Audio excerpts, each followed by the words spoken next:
the world, joining us remotely via the conference live virtual program. My name is Marg Franklin. I run International Wealth Management for BNY Mellon Wealth Management, and I am your moderator for today.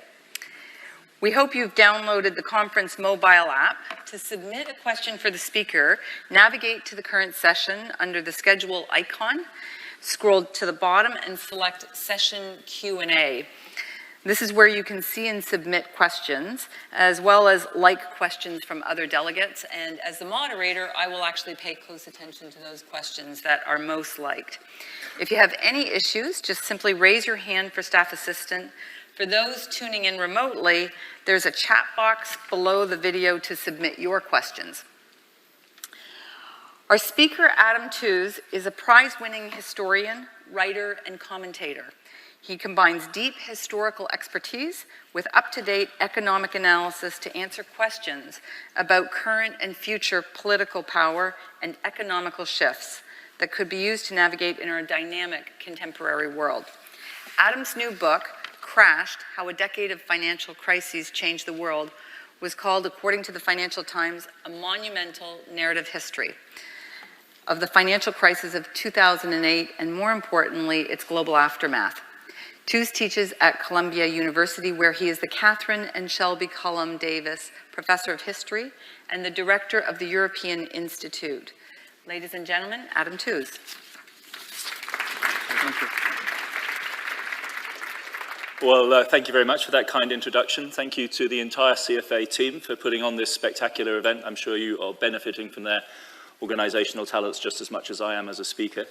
I would particularly like to congratulate the CFA on having a historian as one of your opening speakers. It's really delightful. But talking to Marg and the team, I'm going to focus my questions and that I'm going to be addressing in this talk forward. So I'm going to be asking, where has the crisis left us now? How did the crisis affect politics and geopolitics around the world? And where are we with regards to the prospect of being able to manage a crisis like that which struck us in 2008 in future? More hypothetical questions, less certain ground, perhaps better material for discussion, and something to which I would expect you as experts in the field will have an enormous amount to contribute. If you are interested in the 2008 history and the blow-by-blow, maybe it comes up in Q&A, or there's a meet and greet afterwards where I'll be more than happy to take questions and discuss Lehman till the cows come home. But it is, in fact, as a historian, rather remarkable to have the opportunity to give a talk at this particular location, because this conference center in the history of the global financial crisis occupies a special place. This is hallowed ground, ladies and gentlemen. This is the venue in which the second meeting of the G20 took place in the first week of April 2009. These were the carpets trod by luminaries such as Gordon Brown, Sarkozy, Barack Obama only weeks into his new presidency, Medvedev. And this was the stage on which the British Prime Minister attempted to host the rescue effort for the world economy at its moment of maximum crisis. A new Bretton Woods, he promised, would usher forth from this, literally from the venue that we're in this weekend. It was hyperbole, and the British Prime Minister was widely ridiculed in the aftermath for having let slip that he thought that he had saved the world from the crisis. What is not hyperbole is the gravity of the crisis that the world faced at this moment. This, for me, is the single most stark, terrifying chart that came out of my research into the crisis of 2008, produced by the BIS in 2011. It shows gross capital flows across the world, and you see this implosion in the volume of financial flow between 2008 2009. You also incidentally see where it's located, which is the dark grey bar. It's flows between the advanced economies. It is not the emerging market style crisis that many expected, the shut-off of Chinese money flowing to the United States. It's a collective shutdown of interbank finance within the North Atlantic core that's doing the damage. And certainly action was needed to rescue the world economy at that moment. And broadly speaking, I think we can talk about a division of labour, to cut it very short, to tell a very long story very briefly, into 5 separate actions. National authorities on both sides of the Atlantic were responsible for doing national bank bailouts, for doing fiscal and monetary policy stimulus. Emerging markets with large 4x reserves and politics that weren't altogether congenial for the Western powers like Russia and China self-insured against 4x type shocks at that moment. The US provided liquidity on an unprecedented scale to the major bank players in New York through the New York Fed. All the variety of different liquidity instruments provided to US banks were also open to European and Asian banks.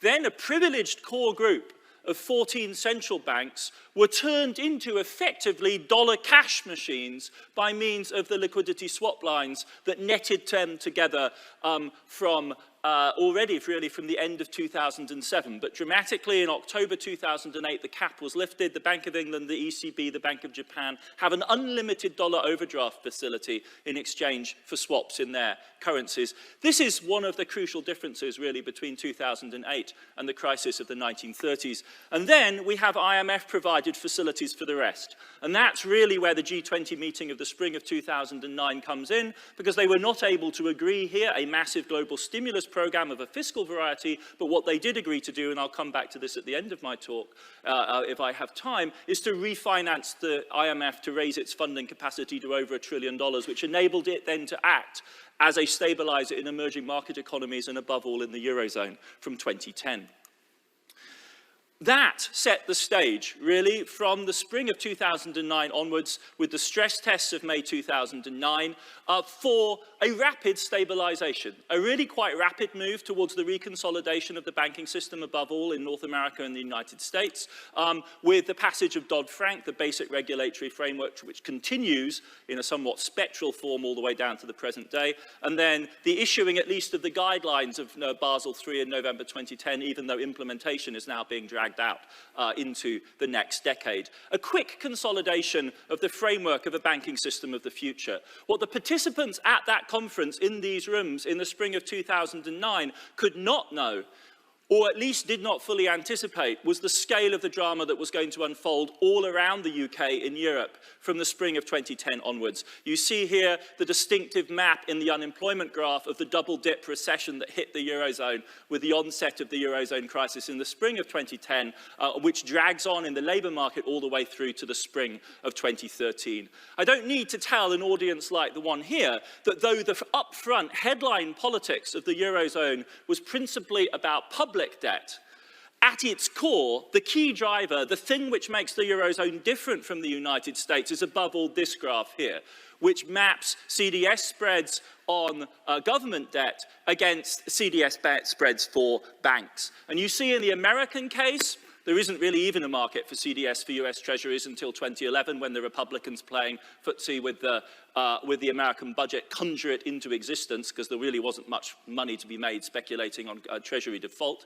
But in the Eurozone, you see this extraordinary correlation. At the heart of the Eurozone crisis are weak banks, which the Europeans failed to adequately recapitalize. And this is part of the protracted agony of the Eurozone all the way down to the present day. Stabilizing the Eurozone crisis therefore required two things. First of all, Draghi's whatever it takes, which was principally understood to be aimed at the sovereign bond market in the summer of 2012, and then the agreement to a banking union, much less heralded, but no less significant, because it promised is the crucial operative word here, promised steps towards the formation of a coherent European response to weakness in national banking systems that would not put all of the burden on sovereign debtors in the Eurozone. Where are we now? That's a rapid-fire introduction, if you like, to what this shock of 2008 actually was. Where are we now? Well, I think broadly speaking, the assessment of almost all analysts with regard to the banking system of the United States is sanguine. The US banks are bigger than ever, more concentrated than ever, as we all know, but they are, broadly speaking, thought to be less risky. We could talk about the various indicators that are used for this, but if you read, for instance, if you had time during your travels to read the latest financial stability report issued by the Fed last week, you'll see that they are producing graphs like the New York Fed here. An increase in banking size does not necessarily mean a riskier banking system. Wholesale funding dependence of the US banks is much reduced from what it was at its peak in 2007. The issue which is really, I think, at the center of our preoccupations with regard to the future stability of the US financial system is not therefore the banks per se, but this graph, which is the much discussed enormous increase. Marge and I were talking about this before I started, this huge surge in business indebtedness since the crisis in the United States. And I think the big question in most people's minds is the credit misallocation in this system a period of very low interest rates resulted in the misallocation of credit, and are the financial stability risks built into this system? If you follow the argument of the Financial Stability Report of last week, again, the story is relatively reassuring.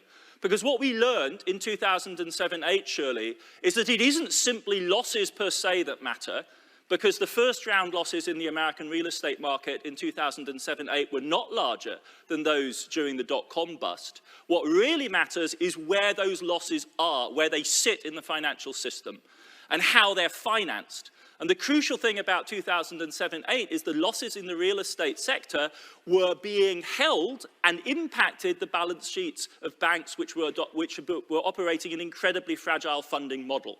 And if you dig into the American financial system at this moment, it doesn't really look as though we have that particular transmission mechanism in place. So bad as we can imagine, for instance, a shakeout in the oil sector to be for its impact on the leveraged loan market in the United States, it's not obvious how that spills over into a crisis of the American banking system at this moment. Another feature of the 2008 aftermath that is really worth noting is that one of the great fantasies of the pre-crisis period, namely that the dollar would come tumbling down as a result of a spectacular sell-off by Chinese investors, in other words, sovereign wealth funds, of US treasuries, simply did not come to pass. This is a headline from Paul Krugman, challenging himself to explain why what he had previously referred to as the Wile E. Coyote moment, that's the moment when the cartoon character goes over the cliff and is held up only by the spinning of his legs, whether that moment is not going to arrive for the dollar, and it simply refuses to arrive. In the aftermath of the crisis, in large part because of the proactive role played by the Fed in underpinning the dollar-based global financial system, we do not see a pulling back from the dollar as the key currency of the global financial system. If you look at a whole variety of different indicators, even if the dollar is not increasing its dominance in the global financial system, we do not see a big global pullback. So this is the share of US dollar denominated securities outstanding. We've seen a huge wave of emerging market borrowing in dollars. Given the growth of the emerging market economies, we are not seeing an expansion of the range of the dollar in the global economic system, but we are certainly not seeing its collapse or its substantial retreat either. This is a point of stability, giving the Americans a degree of leverage which no other actor in the global financial system has. The Eurozone is a very much more ambiguous scene, I think. One thing we have to reckon with, and as people engaged in financial analysis and economic analysis, it's often easy to look at the Eurozone and just simply to scratch your head and conclude this thing cannot possibly work. It is broken in so many different ways, stitched back together again. Under the next shock, it must surely come apart. The single thing that analysts in that mode tend to underestimate is the sheer level of political commitment to this institution. The Eurozone, believe it or not, right now is more popular, the Euro is more popular with European citizens than ever before in its history. It beggars belief that this could be the case, but it remains a political anchor of the EU. And this is true, sorry if this one got scrunched in the process of compressing these charts, this is true even if you look at countries as stressed as Italy, where a majority of Italians will tell you that the euro is actually good for Italy in the face of the political and economic problems that country has faced since 2008. So the real conundrum in the Eurozone is that it is solidly politically anchored. Every analyst in the world will be able to tell you a short list of key structural changes that have to be made to make it robust.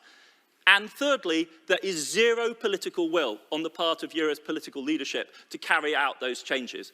This was a trilemma that was laid out for me in a discussion I had with PIMCO earlier last week. This is how they see the sorts of tensions that the Eurozone is under. That's the trilemma. Fundamentally politically indispensable, clearly in need of structural reform, complete absence of political leadership in pushing it towards the changes that are necessary. What was promised in 2012 has not been delivered.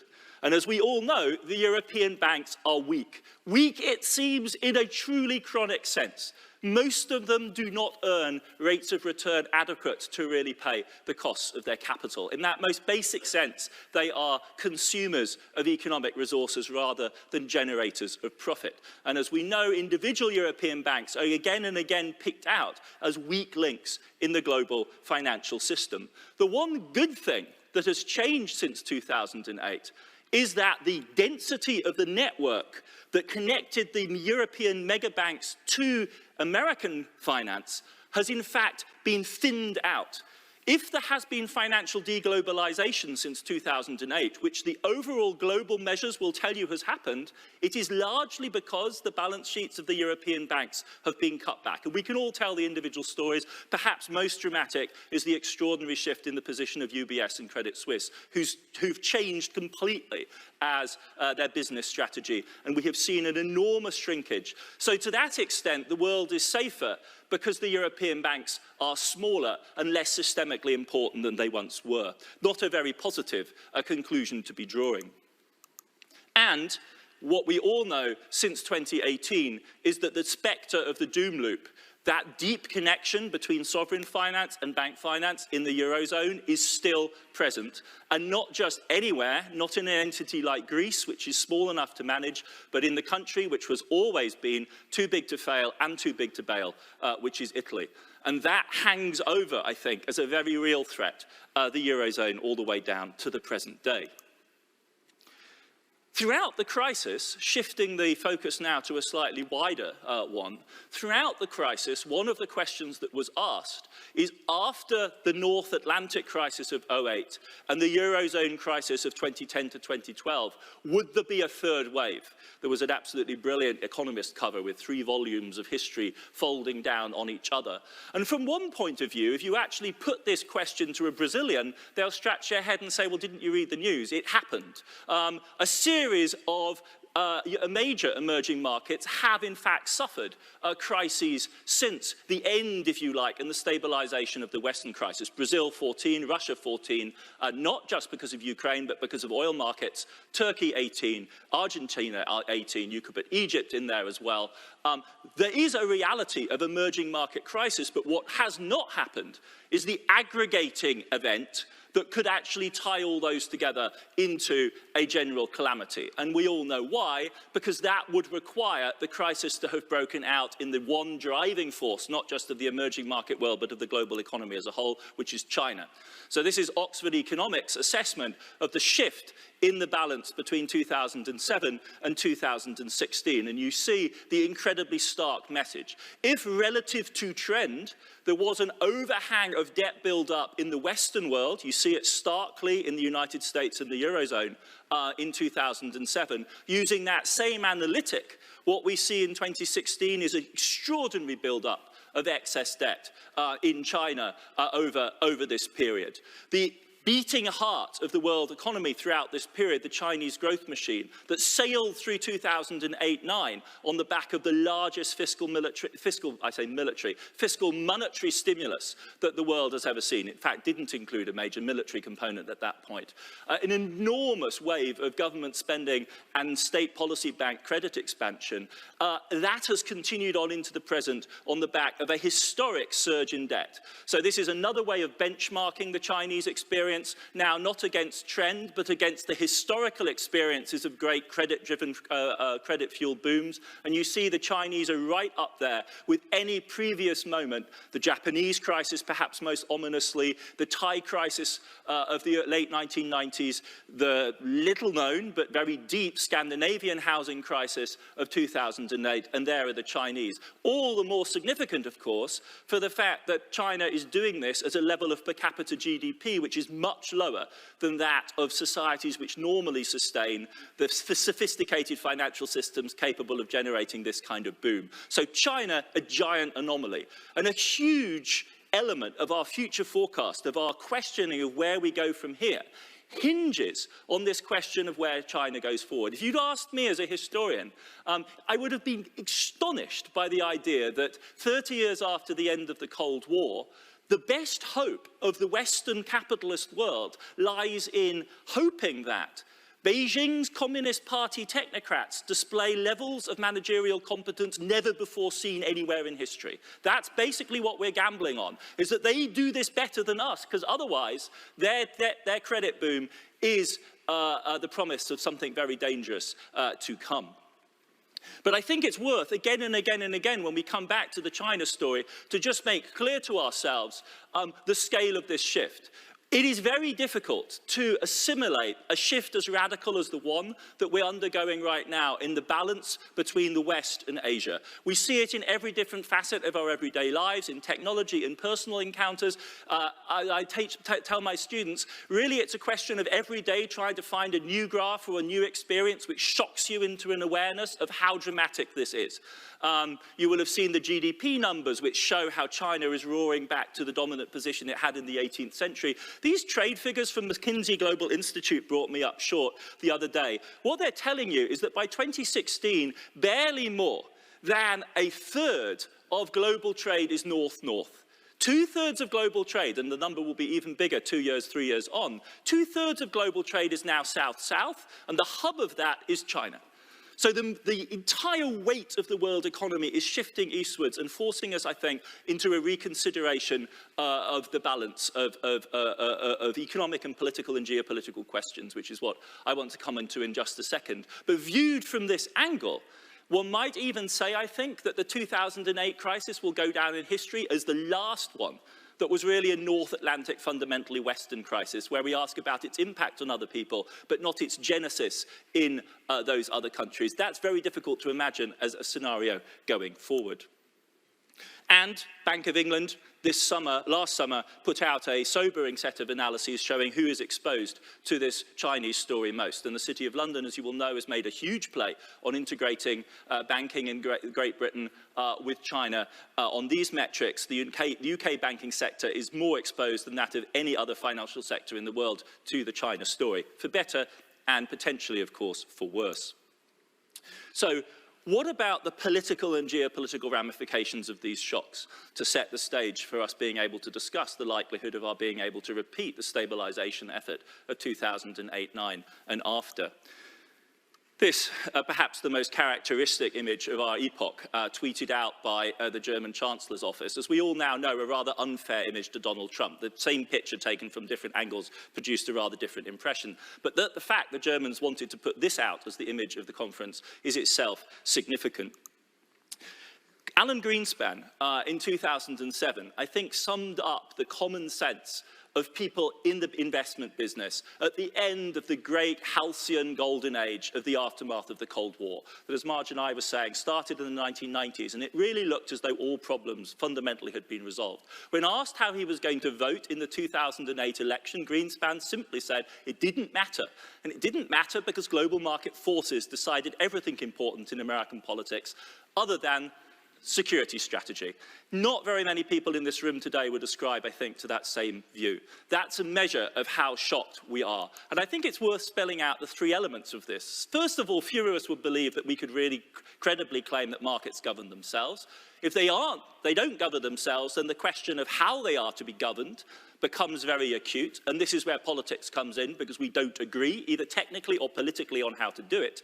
And perhaps most destabilizing is the realization that economic growth is in fact not even geopolitically neutral. Under Greenspan's world, foreign policy and security was for politicians because real people did business and markets. In our world, we know that that line can no longer be safely stabilized.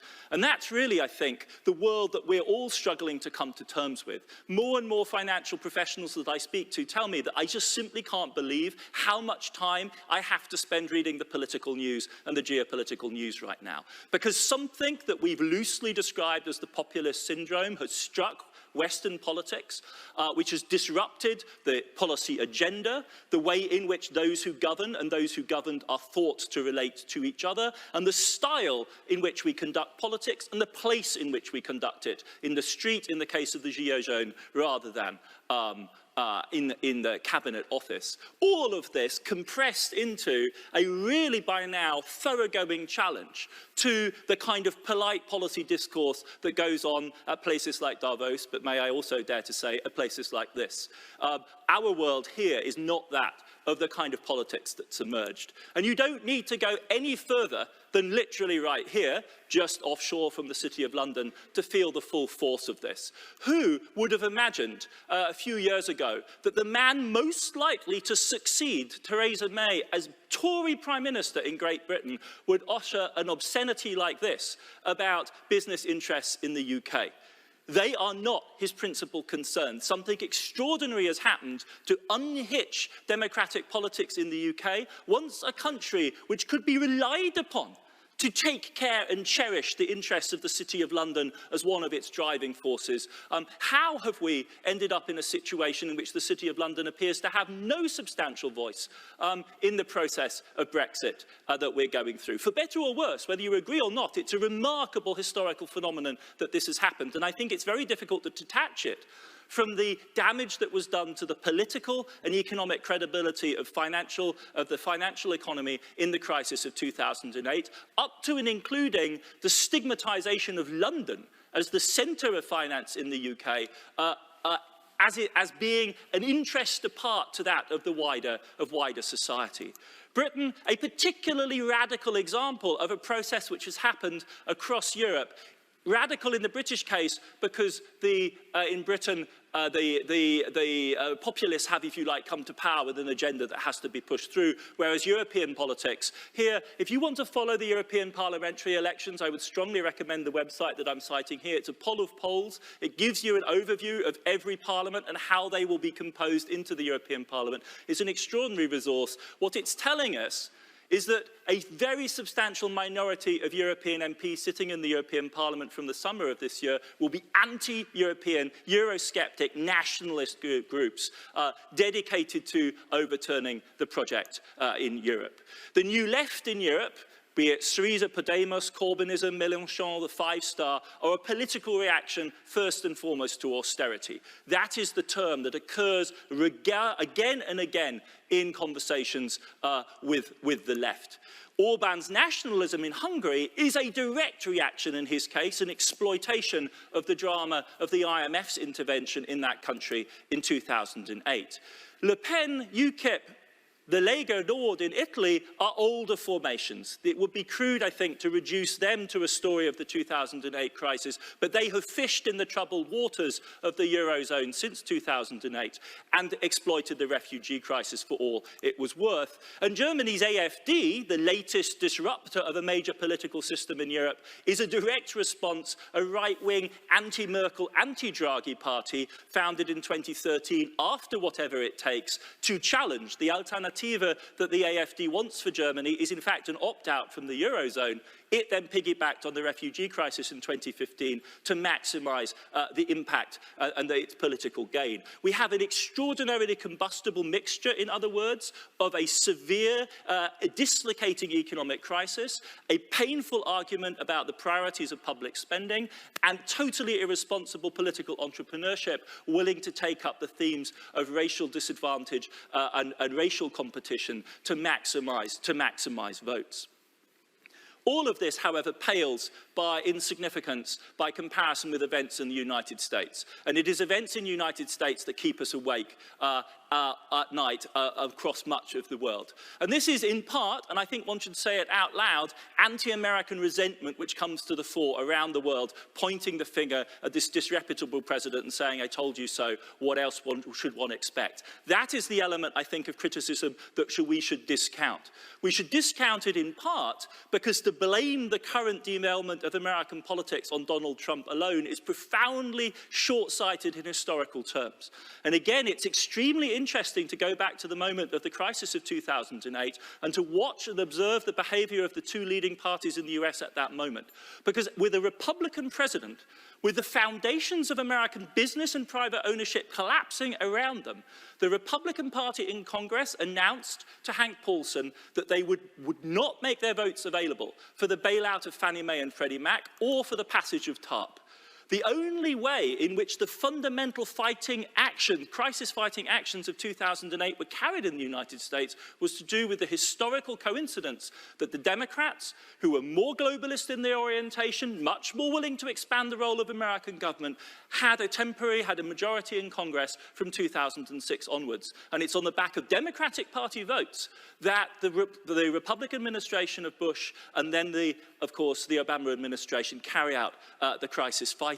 And this logjam, this refusal of the Republicans to view themselves as a party of government and to see themselves instead, quite legitimately, this too is a democratic politics, as an expressive party of right-wing opinion, continues on in the debt standoffs in 2011, 2013, and from the point of view of global governance, most spectacularly, in the refusal of the Republicans in Congress to ratify the changes in IMF quota that were agreed in these halls here in 2009 and were crucial to buying the Chinese in to supporting the IMF all the way through to 2016. You have Christine Lagarde in 2014 literally pleading, I would like to add my voice to that of virtually the entire world and certainly the entire IMF membership in calling upon the US Congress to approve the 2010 quota and governance changes. Didn't happen until 2 years later. This logjam is not a matter of Donald Trump's personality. This is something to do with the right-wing nationalist turn of American Republican politics, can be expected to continue beyond that, and needs to be taken seriously, because it's deeply felt, deeply held, and in terms of American politics, entirely legitimate for the Republicans to channel this. It's a question, of course, of what their leadership makes of it. And in many respects, the Trump administration is just a regular Republican administration. It favors lower taxes, gutting regulation, pulling out of the climate change talk. None of this is unprecedented. The thing that is the moves and are the moves on trade. And I would want to distinguish between two levels there, as I'm sure you do in your analysis of the market as well. The first is, as it were, regular trade war, sharp elbows, abandoning TPP, aggressive renegotiation of NAFTA. The making of the sausage of globalization was never pretty. If you look back to the history of NAFTA negotiations, the Americans were always bullying. Of course they are. They're the biggest partner in a very unequal relationship. What's really unprecedented is the multidimensional confrontation with China.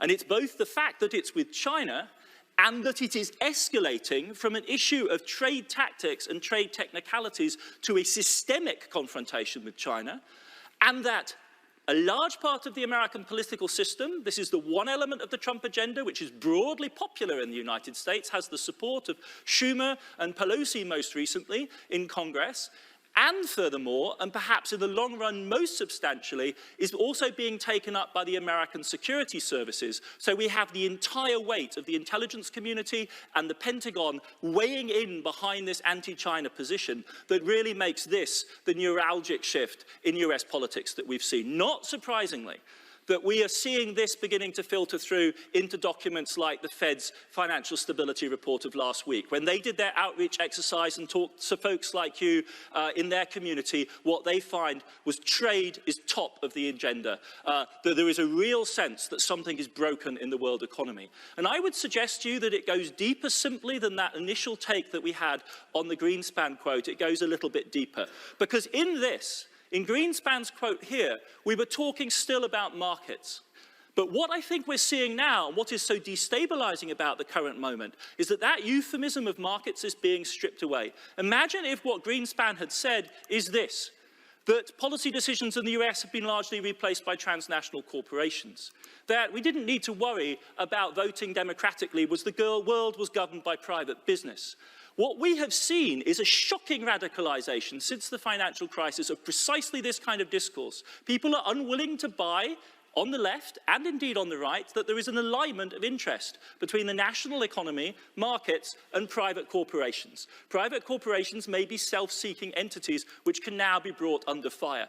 Corporations aren't going to be allowed to govern themselves. Politicians have to govern corporations, and perhaps most destabilizingly of all, corporations can't assume that their business, technically excellent and commercially profitable as they are, efficiency enhancing, are geopolitically neutral. You can find yourself as the actor in a corporation caught up in the geopolitical crossfire. This is profoundly destabilizing, even more than the generalities of markets, I would submit to you.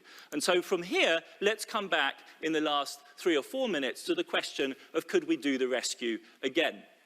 Well, I don't, with that setup, want to end up on an apocalyptic note, because I don't actually think that's warranted. It's not obvious to me that the risks are severe as they were in 2008. Certainly, people like Bernanke, Geithner, and Paulson have complained at the 10-year anniversary that Dodd-Frank constrains them in various ways, but many of us, I think, would accept that those were legitimate constraints on bailouts that many of us would not like to see repeated, and that's why regulation of banks before the crisis is so important. What we would have to note is the fiscal position of the United States is significantly weaker and not getting stronger as the years of the Republican administration go by. And this was a key element in the ability to stabilize in 2008, which is undoubtedly weaker. But the situation in America is much more robust than it would be in Europe, where the question, I think, of having to do a financial rescue action, a bailout action, is not hypothetical. It's actually an acute and real one, for 3 or 4 reasons. First of all, Italy. And it's really difficult to get past that. And there's every reason to expect in the autumn of this year that the Italian crisis will heat back up again. Deutsche Bank, we don't need to belabor the point, is consistently rated as the riskiest bank and has been the option of the object of a failed effort by its national government to stabilize it. And there is no political will in the Eurozone to take the steps which are necessary to consolidate the euro. And above all, we don't know going forward how any of this politics plays out under an ECB with a different team in charge than the one that we have today. China is the story where the economics is most dramatic, if you like. In Europe, we have deadlock. In the United States, we have a relatively stable economic system and politics, which are alarmingly dramatic. In China, it's the financial system that's really at the heart of concern. The Chinese have not stopped the expansion of debt. It's too essential to the development of growth there. But they have shown a capacity, remarkable in light of our experience, to prune back shadow banking quite dramatically, as you can see from these data here, with the shadow banking sector going from a substantial positive to a negative in 2018, which many people blame for the slowdown in China at this moment. And we should not forget that in relatively recent Chinese history, they did a bank restructuring like no one in the West has ever seen. Between 1998 and 2005, they completely transformed their banking system. But let me end with a series of questions about international cooperation. One key element that was put in place, which I alluded to briefly, and which has expanded since, is the liquidity swap line network between the central banks, which you can see from these beautiful graphs in the Bank of England, has expanded out since the crisis to mesh them all together. On the Western side and on the Asian side, respectively, I think we can be pretty certain that the liquidity swap lines will take care of a crisis. The fundamental question, if you talk to people at the IMF, is whether or not that link extends between the People's Bank of China and the Federal Reserve. That link does not currently exist, and that is, I think, the fault line that is absolutely crucial for us. As far as the IMF is concerned, the Trump administration has been remarkably cooperative on the issue of the most immediate crisis, which is that of Argentina. We have seen no effort on the part of the Trump administration really to rein them in there. But really the question going forward is, will the Trump administration, and even more importantly the Republicans in Congress, play along with a repetition of what happened here in the spring of 2009, a grand bargain with the Chinese to continue shifting the quota regime? Because the IMF cannot maintain legitimacy in its current form as the basic acting stabilizer of the global financial system, because its quotas, its internal shareholding is completely out of whack with GDP share. And the bad news is the Republicans in Congress already stopped in 2016 any moves to a further discussion of a shift. And this is a fundamental fault line within the financial system. But as you all know, the day-to-day question is really a question not about the IMF or the swap lines, it's about Fed policy. And this is a third element of complexity that I would add to the picture before I shut down and we go over to Q&A. Because we have seen an extraordinary mixed picture exactly on this score. The basic problem is the global financial system runs on dollars, the US national currency, and the national central bank has to manage the US dollars. And the Fed is a national central bank, but it's aware, of course, of the global ramifications of its actions. And so far, in 3 installments, we have seen a tacit willingness of the Fed to take this into account. In the taper tantrum of 2013, we saw the Fed denying responsibility, but in fact not tapering. In 2015, under Janet Yellen, when China looked as though it was really hitting the buffers, the Fed pulled back from raising interest rates. And I think, very interestingly, at the beginning of this year, Powell, who obviously is a bit loosey-goosey when it comes to communication, but kind of interestingly frank, was clear about the fact that the Fed's decision to pull back from any further tightening this year, or at least to stabilize for now, had a great deal to do with economic conditions both in the Eurozone and China. Now, that is a mode of monetary policy making appropriate to the world of deep integration that we have today, but one that you might not credit a nationalist government with. And that, I think, is the last question I'll leave you with, which is the issue of how long the financial system that we're all passionately interested in, on which the stability of the global economy depends, can in fact remain safely outside this force field of ever more aggressive national politics. Thank you very much for your patience.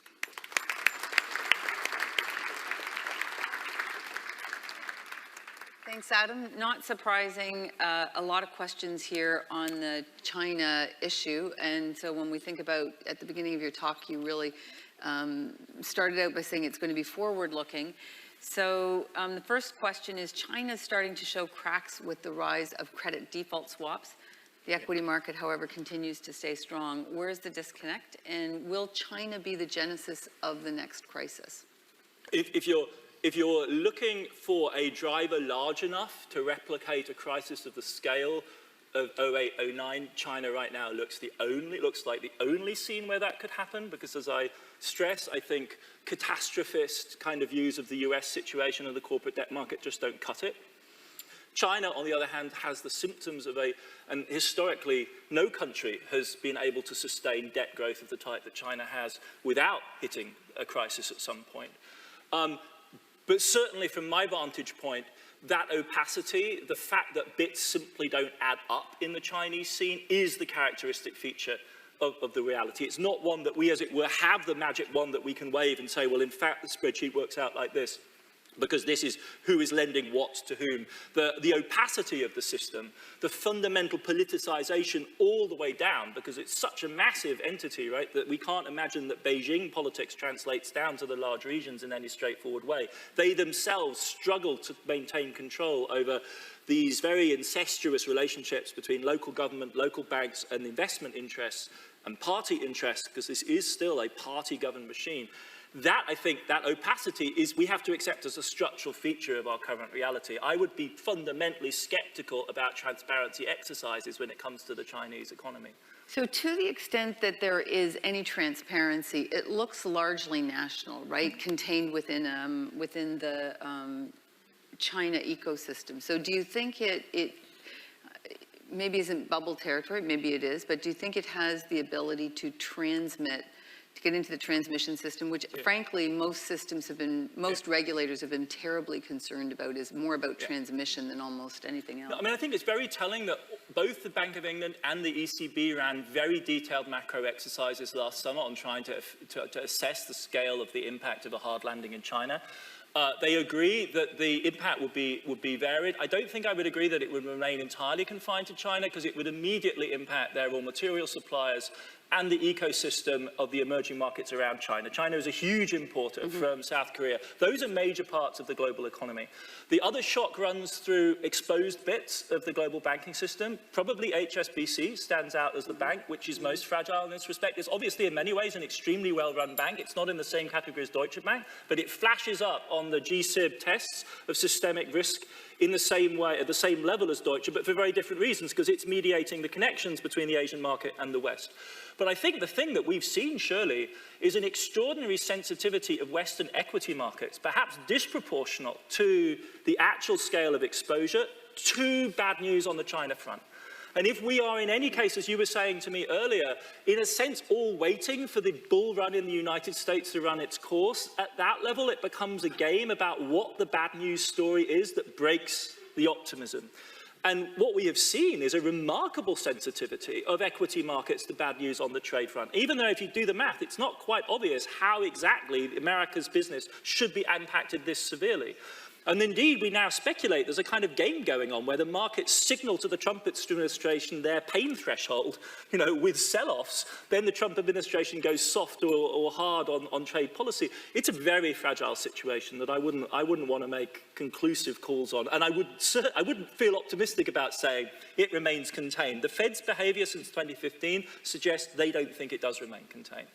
So one of the comments that you made in a slide earlier, and that you and I again talked about a little bit as we were preparing for this, is this exemption, long-term exemption from corporations as it relates to the national interests.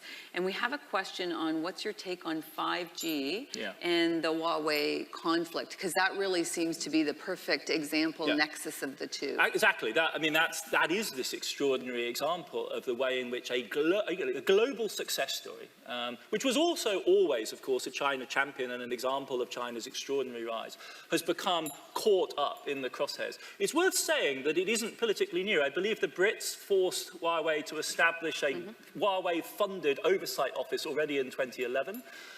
We should remember the Google incident, which of course goes back to the same period. And if you look back in history, it seems to me what's fascinating is that large parts of the world economy are moving into the same space that fossil fuels, extractives, oil above all, has been in. Remember, after all, that one of the allegations of the 2003 war was it was blood for oil, right? That this is not a credible theory to my mind of why the Bush administration was motivated the way it was, but that kind of entanglement is incredibly disruptive for business. It's a total regime shift in the way, obviously the Silicon Valley would basically like to play a kind of global Switzerland where we don't have to worry about these things. And a scenario in which area after area could get caught up. We used to worry about human rights. How would a major foreign investor in China deal with a situation where their workers are being arrested by the Chinese secret police or something? This now goes much, much deeper than that, up to and including my line of work. We've now had blacklisting. We had an email 2 weeks ago from the university administration blacklisting a list of 14 Chinese universities with whom we're not allowed to engage in exchange of sensitive software. Now, I'm a humanities person. It doesn't affect me directly, but it affects me in the sense that this is not the world that I thought we'd been operating in since the 1990s. When Renmin University is being labeled as outside the realm of respectable partners, this is an extraordinary development. And I think that rumbles, what worries me about it is that it is not something that you can switch off with a trade deal. Once the Commerce Department identifies these actors as uncertified, you don't get back to stable relationships for a long time to come because everyone is covering their liability. That, my university doesn't have any principal position on this, I don't think. We don't do any defense-sensitive work. But we can't put ourselves in a position where we might be at odds with the Commerce Department because we know how dark the shadow of US sanctions are. And to find a large piece of the world economy sliding into the terrain that Iran and Venezuela were once in, or Russia, is very destabilizing. The Europeans have been living with that for Iran and Russia for much longer because our entanglement is much deeper, but the China thing is unique in its scale. It's not the Cold War again, because the Cold War didn't have this degree of economic entanglement. So it's historically radical, it's historically new. So obviously this is an audience of people who analyze many of these things, and in many cases we allocate capital, whether that's to asset classes, geographies, or individual securities. And your work, and certainly the books you've written, and your focus of study has really been on some major things in the 20th century. So we have a question about how much political intervention can the system take before capital markets refuse to operate as they have been designed to do, and we face a different crisis given sort of the extreme levels of global debt, and particularly with this major actor of China without transparency. No, I think this is a fundamental question, and I argue both sides of this. So the left has dug itself into what I think is a completely kind of financially illiterate position on sovereign debt, which is that they take the Greek scenario, and the Greek scenario is the position of all subordinated borrowers. And this is absurd. I mean, Greece's position is a corner solution, an ultimately extreme case. Even Argentina deploys, after all, remarkable levels of sovereign independence once it gets through the acute crisis phase. And just look at the United States. Look at that huge surge of debt that we saw in that slide, and what happens to interest rates? They fall. The bond vigilantes are just not there. Yep. And that is the space in which both sides of American politics are now operating. The only people who are still worried about the bond vigilantes are the centrist Democrats, the Pelosi Democrats, who want to tax fund every proposal they make. I mean, neither the Republicans believe in them, and the left doesn't, because it's now got this MMT story, right? And so there is genuinely a loosening of the constraints in the American political discourse. Now, from my point of view, the crucial question is, what do you want to spend that money on? I mean, if there's a business cycle reason for running a deficit, by all means run a deficit. Evidently, the automatic stabilizer saved us in 08-09. That surge even happens in Germany. Even the Germans, the only people who really operate a tight fiscal ship during the crisis itself are the Italians, God help them. And it's a big reason for the huge hit the Italian economy takes at that moment. But if you're thinking about these huge stepwise increases in public debt, it seems to me you really do have to offer a good reason for it. And for the Republicans, of course, it's the pursuit of the American dream by means of tax cuts. That, for them, actually is an ultimate good, and one has to take it seriously. I don't think it's merely cynical. Obviously, it benefits their donors as well. The Democrats make the case that we need that debt push for the Green New Deal. And if that really is the challenge facing humanity, if, according to all of the best expertise, we need to be investing tens of trillions of dollars over the next 20 years, how much of that can be easily absorbed through private financial mechanism? Obviously some. Green bonds have taken off. The central banks want to be cooperative. That, for me, would be the strategic question. Rather than just thinking, is there a threat out there? I would ask the question, what is it that I would want to run that risk for? Because obviously there is the possibility of a risk, but I want to know why it is that I would want to increase American debt by another 20% of GDP. I'm not ruling it out as an essential step. In the same way, if the climate change is the same sort of threat as World War II, which is the Green New Deal hypothesis, then you've got to do it, and you figure out how to finance it afterwards. But we are, I think, now beginning to probe the question of how far you can go before that old figure of the bond vigilante comes back into the story and says, enough's enough. This is not a viable long-term situation. And you could look at the spread between bunds and treasuries, and it's very wide right now. Right. That's for a lot of different reasons, and we don't know what bunds rates would be if the ECB hadn't gobbled up so much of them. But nevertheless, it's a significant marker. So, so just picking up on the sort of the U.S. still as the center of the universe in many regards, as a safe haven, surprisingly. What will replace the USD as a major currency, and well, does it get replaced? What does it look like, and what if you had to project sort of a time frame on that, given that we're probably accelerating on geopolitical issues and perhaps some economic instability? Yeah, I mean, this is a question that comes back again and again, and I think there are two sorts of answers which are credible. One is that really it's going to take a very long time. Don't hold your breath, because the dependence of large-scale commodity markets on the dollar for invoicing, the ubiquity of dollars in the global system right now, and it's not even so much the inherent qualities of US fiscal policy as the sheer size and depth of that market that makes it indispensable as your go-to secure asset. And that will take a lot to shift. The other smart historian's response is, well, yeah, that's all very well, but the last time this happened, it happened very abruptly. So when the shift happens, precisely because it's network effects that hold a reserve currency in place as a reserve currency, when that network begins to fray, when that pattern of causation begins to lose its coherence, then the flip can actually happen relatively rapidly. And so there are other people who read the latest data on reserve holding and which do show a steady decline in dollar reserve holding. There was a great piece in the Financial Times by Steve Johnson, who'd apparently gone around to a bunch of large-scale reserve Reserve managers. And the punchline was everyone I talked to was talking about how do I get out of the dollar. The problem, of course, is when everyone exits too rapidly. So the stories and where do you go? Where do you go? And as you go out, do you in fact increase the incentive to head back in?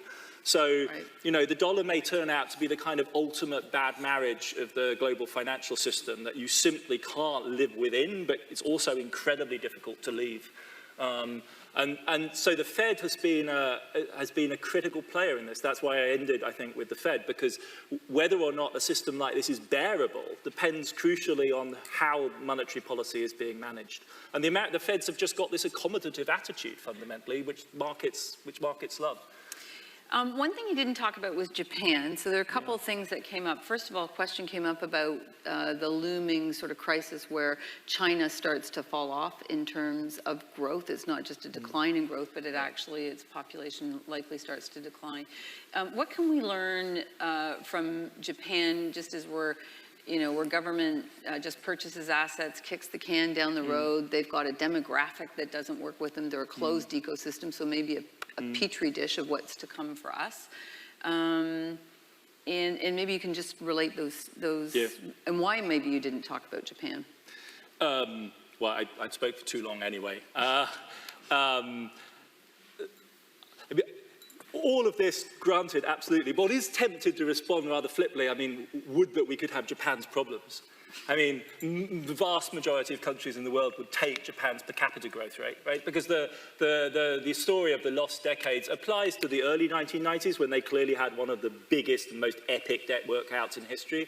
And obviously their management of the banking crisis will go down in history as how not to do this. It was discussed as such in 2008. But once you standardize for their shrinking population, they have a GDP per capita growth rate which is actually comparable to that of the United States.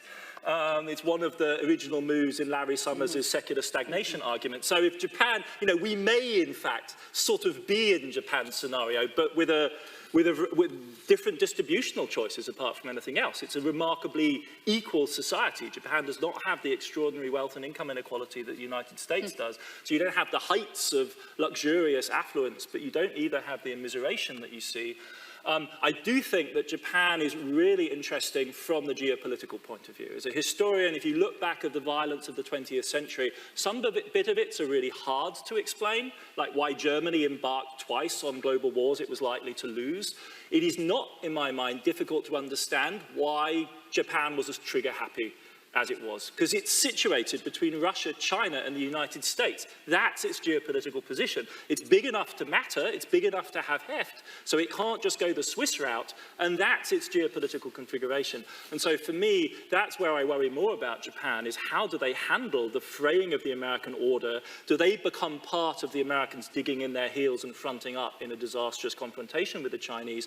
Is there any way out of this which doesn't lead the Japanese towards nationalism and a nuclear option? Because that would give them safety, if you like, and that presumably for many of us is a nightmarish development of East Asian politics. That's my worry are more about those issues than they are about the economics. Okay, I think we have time for one more question. We'll end on the same way that you started, that it was future looking. And what do you think we should be optimistic about over the next 20 to 30 years? Long enough for you to imagine and not have to be held accountable here next year. No, I mean, I refuse to see the extraordinary development of the Asian economies since the 1990s as a problem. There's a bit of me that just recalcitrant. I know the politics are difficult. No one is going to say that the extraordinarily authoritarian regime which we're seeing now under Xi in China is anyone's fantasy of where we want the world to go. Or, for that matter, the Hindu nationalism of the BJP. But even in my own, modest little existence in a global university, I have seen the impact of this in liberating the lives of extraordinarily talented people in Asia. And that, for me, is what makes me optimistic, is that if you bring hundreds of millions of people into the educated labour force and they are getting high levels of education, there is potential for our species, for our global society. That, for me, is the bedrock of my optimism, is that dynamo of development, China's surging to the front of the patent race of PhDs in STEM. I don't think there's anything more optimistic in the world, even if, from the point of view of American security policy, it's intimidating. But let's, if we're going to do this right, let's get into a Sputnik-style race and actually unleash the potential of the Californian education system. Spend some money on basic science, which America refuses to do because it's out, it's off balance sheet. It's taken research off the public balance sheet and put it in the corporate sector. If that's where we head, that at least would be we'd get Teflon out of it and we'd go to the moon again. But more seriously, a whole variety of major science projects spun out of that in the 60s. That's the optimism. Great.